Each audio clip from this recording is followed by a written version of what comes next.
Podľa internetu sme blázni. Investovali sme 35 000 eur do fotovoltického systému. Vraj sa to nikdy nevráti.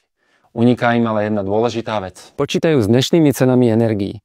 Ale za posledných 20 rokov v EÚ stúpla cena energií o 4 až 5% ročne v priemere. A za posledné roky v niektorých krajinách stúpla cena energií o 50 až 70% za 3 roky. Takže ak dnes zaplatíte 80 eur mesačne, o 10 rokov to môže byť 120 eur mesačne, o 20 rokov 180 eur. A za 30 rokov spolu zaplatíte až 65 000 eur len za elektrinu. A čo stojí vlastná elektráreň, batérie, servis a výmeny?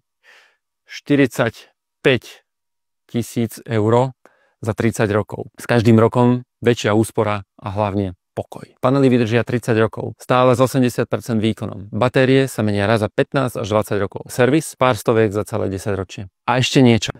Tá investícia nezmizne. Zvyšuje hodnotu domu, znižuje vašu závislosť a garantuje, že za energie už nikdy nezaplatíte viac. A čo ak panely zničí búrka? Väčšina kvalitných značiek vydrží náraz krupy o veľkosti 2,5 cm.